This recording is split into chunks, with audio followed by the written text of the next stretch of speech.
I want to just make a quick announcement before I introduce Mr. Hasner. Tomorrow, starting at 11:30 to 1 o'clock, we will have someone from the local voter registration board here. If you are a new resident and if you're not registered to vote at this address, you must see her tomorrow. The deadline to register to vote is October 9th, I believe, which is less than a week away. We have a sign-up sheet in the library. There are a lot of spots left. Please, please, please, all right? If you want to vote in this election, you have to register. Also, those of you who would like an absentee ballot application, she will have those with her also. If you already have an absentee ballot application on file, but you've had it for more than 2 years, you have to reapply. The application only lasts for 2 years. So my recommendation is it's better that you just reapply, so you know. And you would know, when does voting start? Absentee ballots start next week. But voting, open voting. Early voting starts, I think, 10 days before election. Okay, so, yes. Something else that's very important to them, and I've been going around trying to tell them and show them. If they haven't received your registration card by now, they should go in and register, even though they think they may be registered. They're probably not registered. They don't have to, they didn't get a card in the mail showing that they are registered. They should go in tomorrow and do it. Okay, the word is, if you haven't gotten your new registration card by today, please make sure you stop by tomorrow and make sure that you're registered. Okay, thank you. Okay, I just got mine yesterday, right under the wire. I just got mine yesterday. Alrighty, well, I want to welcome you all here. I'd like to introduce our guest. Adam Hasner is a leading voice for economic growth, fiscal restraint, energy security, and a strong national defense. He was born in Brooklyn, yes, the son of Jewish public school teachers. Adam was raised in Palm Beach County. He has over 15 years of private sector business experience, primarily working with physicians, hospitals, and healthcare networks. He was elected state representative for coastal communities in Broward and Palm Beach counties in 2002, and he served 2 terms as the House Majority Leader. Adam played a key role in establishing Florida's Scripps Research Institute, creating the FAU School of Medicine, and in the formation of the innovative Ocean Energy Research Project. He sponsored landmark laws to protect Florida's coastal waters and secured critical funding for Everglades restoration. He fought for accountability in education funding and led the effort calling on Congress to pass a balanced budget amendment to the Constitution. Adam understands how to lead by example, having sponsored the bill that cut his own salary and the pay of his fellow lawmakers, not a popular position with his colleagues, as you probably imagine. Twice named American Cancer Society Legislator of the Year, Adam was consistently recognized by business organizations for his support of job-creating policies. He earned the FAU President's Talent Award and was twice named Everglades Trust Legislator of the Year. Adam lives in Boca Raton with his wife, Jillian. Now that you know everything about him, please welcome Adam Hasner. Well, thank you so much for inviting me, and I heard there's a happy hour. Yes.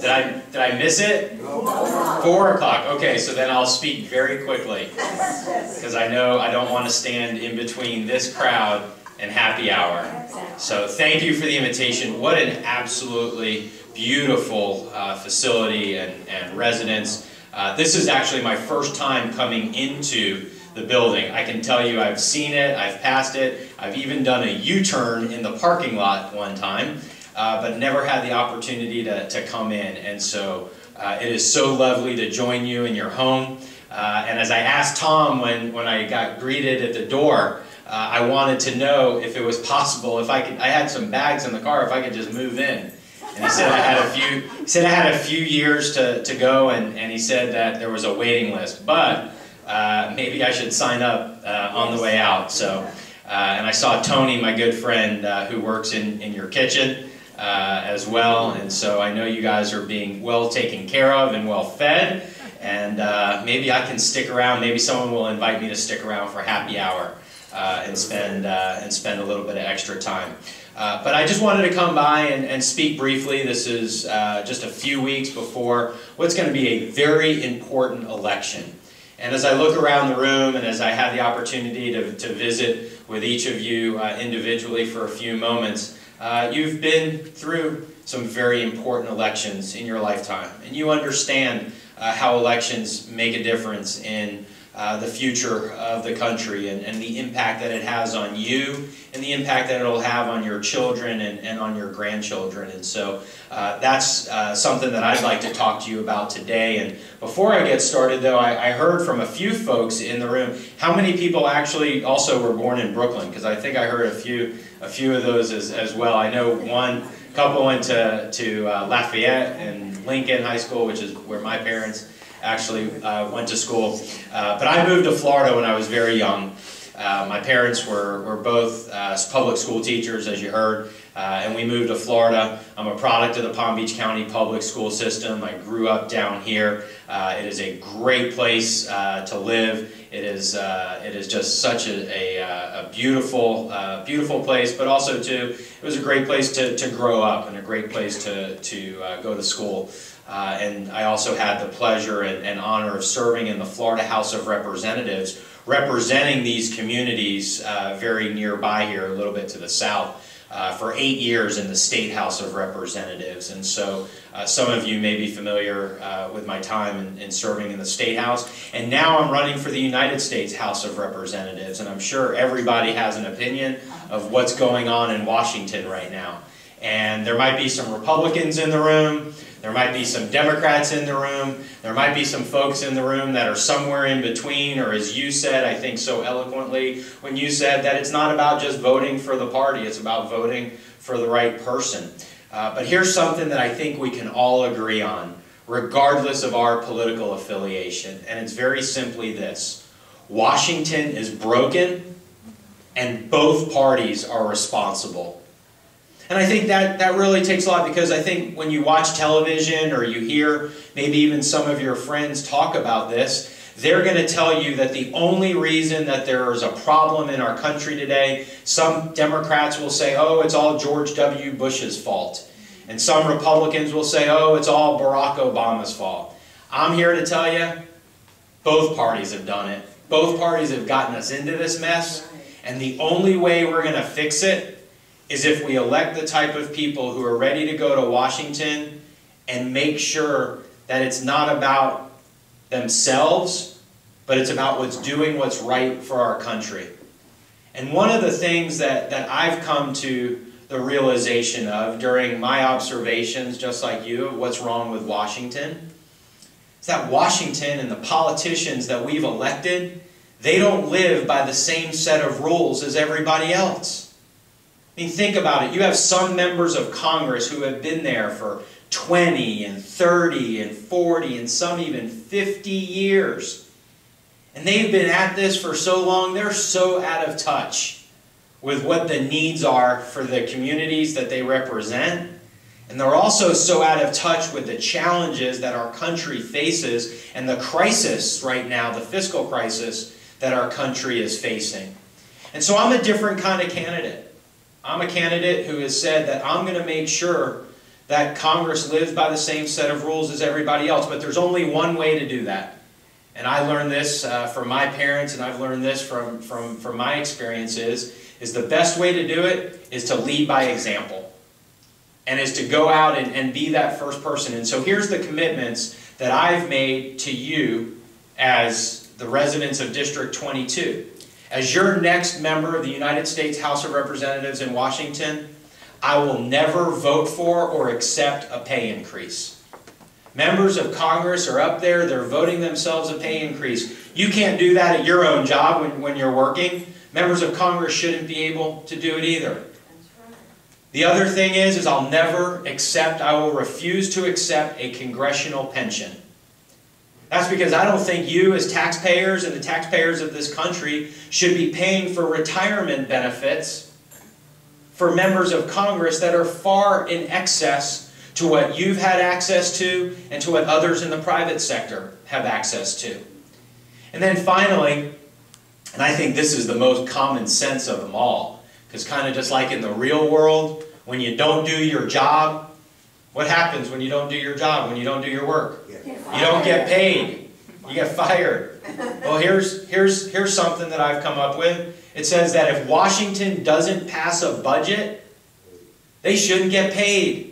It's called no budget, no pay. It's that simple. And I think that if we lit that little bit of a fire under our representatives in Washington, they'd actually be able to come together and get something done.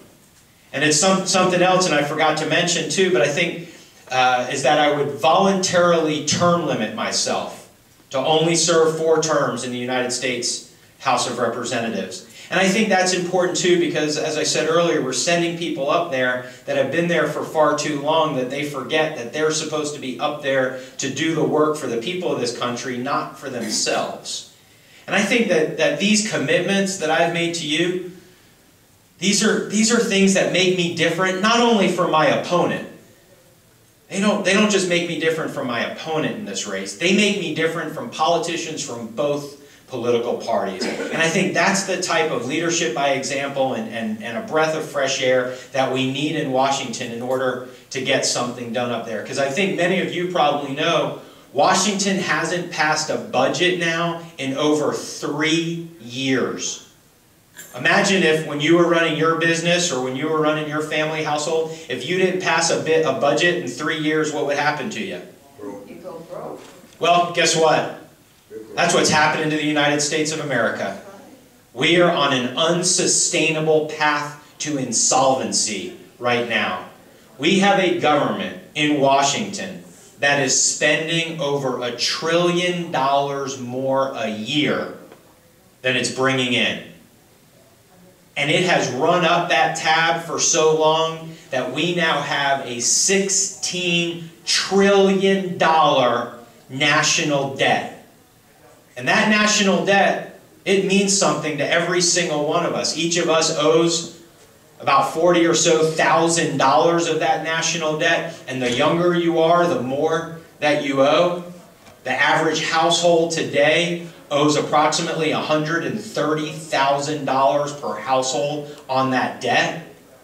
But remember, that debt also is stifling economic growth. It's crushing job creation in our country, something that we are so starved for right now with nearly 8+% unemployment. And that national debt, it's damaging America's reputation around the world because it is jeopardizing our country's national security. And I think each and every one of you would know this. When you have creditors, you don't control your own destiny. You've got to worry about the people who are going to come knocking on your door to collect the bills. Now, let me just take a brief second to maybe share a different insight with you because I think this is important. I get to give speeches all the time and get to meet wonderful people like you every single day. And this number that I keep talking about, trillion and 16 trillion, that number just rolls off of my tongue. But sometimes we forget how big $1 trillion and 16 trillion actually is. Let me just real quickly bring this number down to what I would say is a much more manageable number so that we could understand it a little bit better. Imagine if you had a family that had $51,000 in income every year, and that same family was spending $74,000 a year. Now, you can't do that for very long, right, before you start going broke, spending $23,000 a year more. One thing that I know from my mom, learned from her mom, my dad learned from his parents, and we pass it on to generations, is that you can't spend more than you bring in. You've got to save, you've got to invest, you got to live within your means. And people understood that. We've gotten away from that here in our country. So think about that family that's spending $23,000 more a year, every year, and they've been racking it up on a credit card that they now have $325,000 in credit card debt. That's what's happening in our country. That's an analogy of an illustration of what's happening to our country right now. We have so much debt, we're spending so much more than we're bringing in. Our country's on an unsustainable path right now. So what do we need to do? Just like you had to do, just like we've had to do in the past, we have to get our spending under control. We have to be able to make sure that our budgets are balanced. We have to get revenues aligned with expenses. That's just called fiscal responsibility. It's what you were taught, it's what you taught your kids. And unfortunately, the politicians in Washington from both political parties, they've gone on a spending spree for so long that our country's debt right now is a major crisis for us.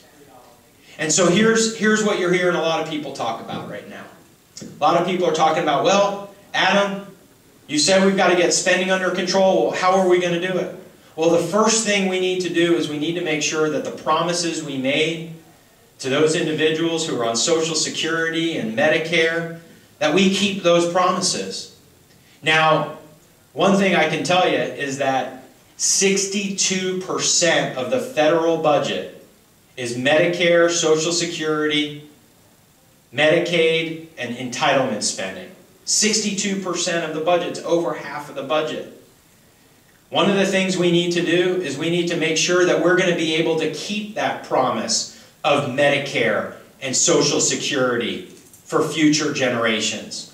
Now I know this, there might be a few in the room today who are in the age groups that I'm referencing, but I speak to young professionals in their 20s and 30s and 40s all the time. And I ask them this very simple question. Think about your children. Think about your grandchildren.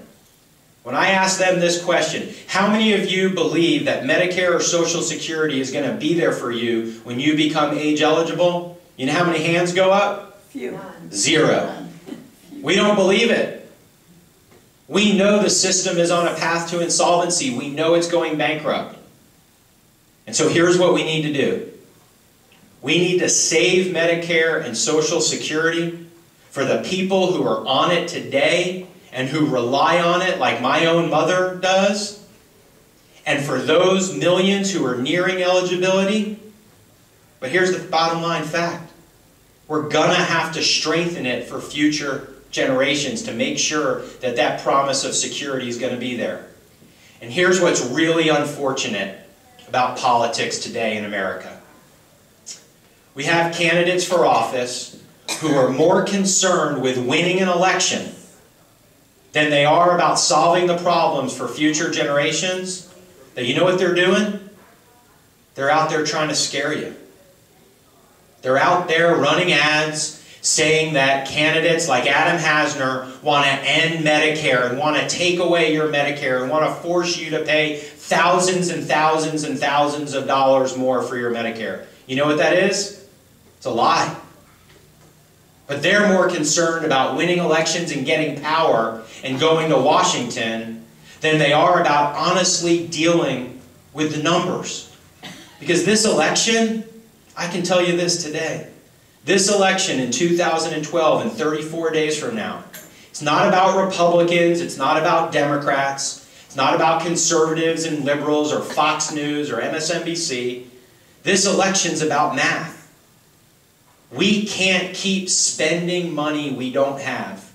We can't keep borrowing nearly 40 cents of every dollar our federal government spends. And a lot of that money, remember, we borrow it from countries that don't share our values and our interests.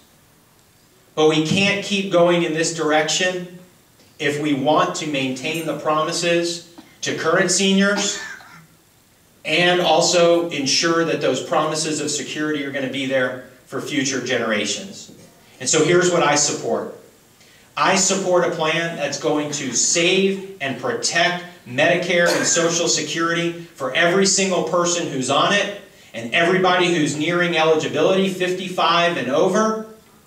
And then we're going to strengthen the program for future generations, for people my age, for people who are younger, your children and your grandchildren. Because if we don't do something about the fiscal path that we're on, Medicare as we know it, Social Security as we know it, those programs are going to reach a point of fiscal collapse.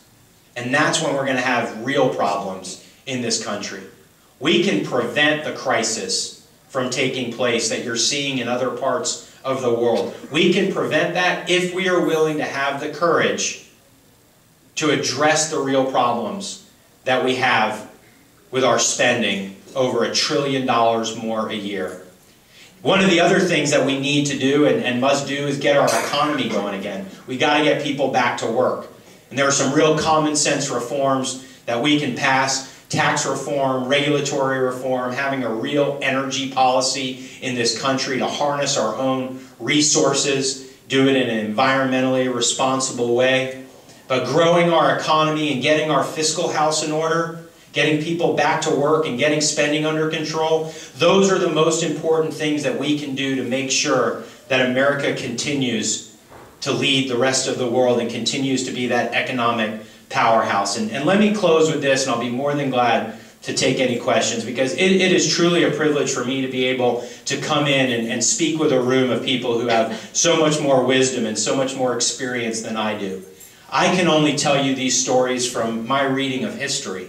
Many of you have lived these stories. Many of you have been part of those generations prior, that when America was challenged, you were part of that response. You were part of answering the call. And so when you think back throughout all of American history, each and every time our nation has had tough times, we've had generations of leaders who have answered the call, who have risen to the challenges. And that's where we are again here in 2012.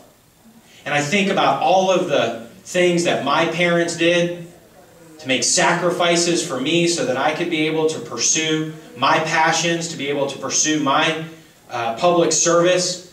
Think about this. My parents had $31 to their name when I was born. That's my story. Every day I get to hear about your stories. Hear about the sacrifices that your parents made for you, what they did to scrape by and make it through so that you had a little bit more. All the sacrifices that you're making for your children and your grandchildren. You've lived by the rules. You've worked hard. You've saved. You've made it to a point to where you're able to enjoy your golden years, and you want your children and your grandchildren to be able to have the same types of opportunities and even better opportunities than the ones that you had. And in 34 days, I think we're going to make a decision here in this election that's going to determine whether or not that's true for future generations. That's why I need your help. Because I think this is another critical moment in Americans' history where we're going to determine whether or not we rose to this challenge just like all the other ones prior. That's why I'm so passionate about running for the United States House of Representatives. It's why I'm spending every single day coming out and speaking to groups like this and answering questions about the tough issues with specific answers. Because I believe that your children and your grandchildren can have better opportunities than the ones that you had if we are willing to honestly face and deal with those problems that I just talked about. So thank you all very much for having me today, and I look forward to answering some of your questions. Mr. Zipper. Yes, sir. You remembered my name. You get a credit for that. What's your position on the United States and Israel? Well, the question was what is my position on the United States and Israel? Let me just say, not just because I'm Jewish, but because I believe that the state of Israel and the United States share a very special bond. We share the values of freedom and democracy. I think the state of Israel is America's greatest ally in the Middle East, that the United States should stand shoulder to shoulder with the state of Israel, certainly during these very difficult times when it is being threatened by a new existential threat in the potential of a nuclear-capable Iran. Because a nuclear-capable Iran is not just a threat to Israel, it is a potential disruption to the entire Middle East region, and it is also a threat to the United States and the rest of the world. And so what I believe is that the United States must speak clearly to ensure that Iran does not have the potential to acquire a nuclear weapon. This is an issue that I've been speaking about for over 5 years.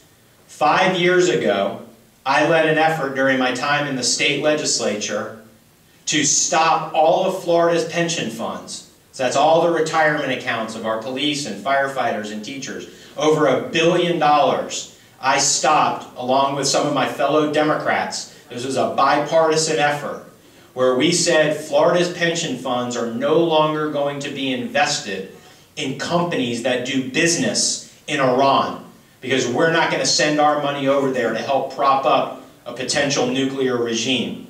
And every single day for these past 5 years, Iran has gotten closer and closer and closer to acquiring a nuclear weapon, and they've continued their threats against Israel to wipe Israel off of the map. And I think it is so important for the United States to make sure that our allies know that we stand with them and that our enemies know that we will oppose them. And I think that Israel deserves our 100% support. Any other questions? This president Yes, doesn't believe it this way. Today's president doesn't believe in that. Say that again, I'm sorry? He's not a friend of Israel. Oh, I believe it's been very unfortunate to watch this president's distancing the United States from Israel. His most recent of failing to meet or refusing to meet with Prime Minister Netanyahu during his visit to the United States. I understand that he went and he spoke to Prime Minister Netanyahu on the phone, but it's about the message that you send to the rest of the world. And the message that President Obama sent to the rest of the world when he refused to meet with Prime Minister Netanyahu was that Israel's not a high concern for the United States. Actions speak louder than words sometimes. And I think it is... I am a Holocaust survivor. God, thank you for sharing that. I lost 5 siblings and a young mother. I know what it means to have a state and where to live. America welcomes me in 49. That's the best country in the world. But I love Israel because if we would have it that when we needed it, those 6 million wouldn't die. Thank you for sharing that. I've been to the death camps in Poland. I've walked on those grounds. And I can tell you that the crisis that the Jewish people face today with the existential threat of a nuclear Iran and the fact that Ahmadinejad and others, the mullahs in Iran, say that they want to wipe Israel off the map. They don't just mean the state of Israel. They mean the Jewish people. That's right. And what I believe is so critical is that the United States stand with the state of Israel, but also, too, that the Jewish people and many others who are pro-Israel stand with the state of Israel, because the survival or the security and the safety of the state of Israel is critical to the survival of the Jewish people. And you understand that as well as anybody. And I can tell you right now, there was a recent quote. There was a rabbi who was just quoted as reminding folks that back in the 1930s, people ignored Adolf Hitler.